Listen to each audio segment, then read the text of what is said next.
This is incredible. A wealthy West Virginia couple have been accused of forcing their adopted black children to work as slaves and live inside of a locked barn. Donald Ray Lance, 63 years old, and Jean K. Whitefeather, 62, of Charleston, West Virginia, pled not guilty on Tuesday to multiple new charges after their kids were found locked in a dilapidated shed after laboring on the surrounding farmland. The judge presiding over the case said the couple targeted their 5 kids, age 16, 14, 11, 9, and 6. Jesus Christ. Because of their race, and they were, quote, used basically as slaves. So again, let's reiterate here. 16-year-old, 14-year-old, 11-year-old, 9-year-old, and 6-year-old used as slaves. According to the original arrest report in October, the 16 and 14-year-old children were locked in the squalid 20 by 14 shed with no lights, no food, or running water, with a camera planted in the top left corner of the room. The children, who smelled of body odor, were found wearing dirty clothes with sores on their feet. After a wellness check was performed on the outhouse on Cheyenne Lane, which had no way of being opened from the inside. The shed sat on the grounds of the couple's 5-acre, 3-bedroom, $295,000 Sissonville property.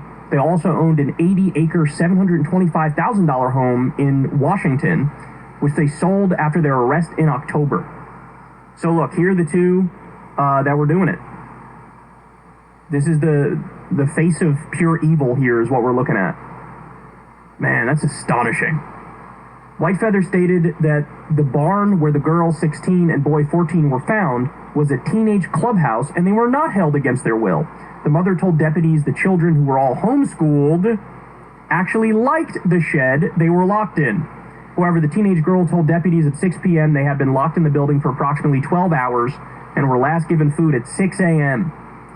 The building only had a small RV porta potty and no running water, according to images from the inside and descriptions from the initial police report. The children were also forced to sleep on the hard concrete floor.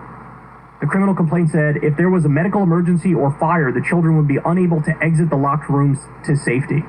Court documents said neighbors reported that the children were forced into farm labor and were not allowed inside the main house. This is getting darker and darker. Filings also state that the teenage boy found inside the outhouse reeked of body odor and had open sores on his bare feet. 3 hours after finding the older children in the locked shed, deputies found a 9-year-old girl holed up in a loft inside the family's locked main house. Lance came home with the 11-year-old boy, while Whitefeather surrendered their 6-year-old girl to authorities, who has been with friends from the couple's church. I don't know if I trust those people either, bro. Child Protective Services were called at the time and took custody of the children. The new charges the couple are facing include human trafficking of a minor child. Jesus Christ. Use of a minor child in forced labor and child neglect, creating substantial risk of serious bodily injury or death. The upgraded charges also stem from the allegations of civil rights violations based on color, race, or ancestry. Their bond has now been set at $500,000 each, which is $300,000 more than each of the original bonds set earlier this year. The latest indictment claims the couple is guilty of human rights violations. They forced them into hard labor because of their race. What an absolute nightmare of a story. And here's the picture. And look, man, the thing that popped in my mind is, first of all, I can't believe this happening, number one. But number two, since it did happen, okay, how many more of these are there out there, right? I mean, that's the logical reaction is, okay, they call it one. How many more have something like this going on? Because, look, we all know of the horrific stories of the sort of like high-level operations, right? Like Jeffrey Epstein, for example.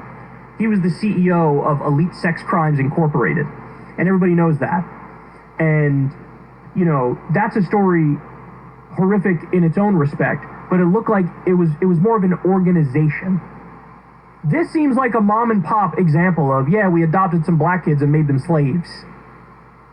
What the hell? How did anybody think they would get away with some shit like this? And by the way, maybe I'm naive. Maybe many of them do, like we pointed out. Maybe there's other mom and pop slavery operations out there. But when you think of like the Epstein stuff, and you think of this, and then also, by the way, we've covered the story on this show. I forget which company it was. It was either Nestle or Hershey's. One of the labor in South America. and that was proven. And a case on that went all the way to the Supreme Court. And the Supreme Court basically shrugged their shoulders and said, yeah, even if it's true, like, what are we supposed to do about it? What are we supposed to do about it? So it's sort of like it is what it is, and our hands are tied.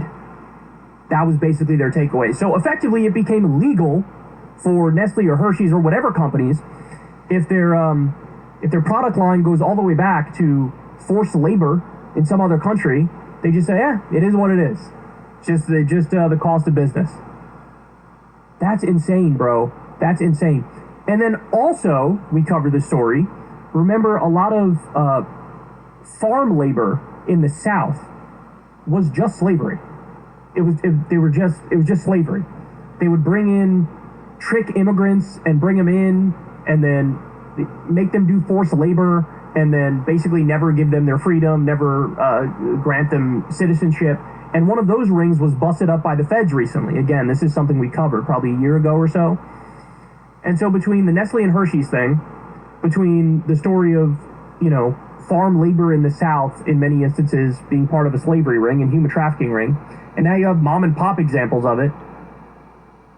Like, what the fuck? I think we all want to believe that, look, we've advanced in a lot of different ways, and we have in some ways, to be fair, of course. But it ain't as pretty a picture as many would have you believe, right? This ain't a fucking Disney movie.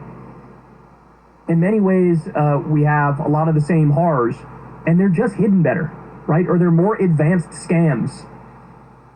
And every now and then you get a little peek under the hood and a glimpse of what is actually going on in some places, and it reminds you of the hellscape that we live in. So, real life slavery, mom and pop slavery in West Virginia in the year of our Lord 2024. Again, it makes me want to say, let's open up a massive investigation and find every single example of it. First of all, stop the corporate slavery, whether it's the farm laborers or Hershey's or whatever. Stop that. But also, massive investigation to bust up all these mom and pop examples.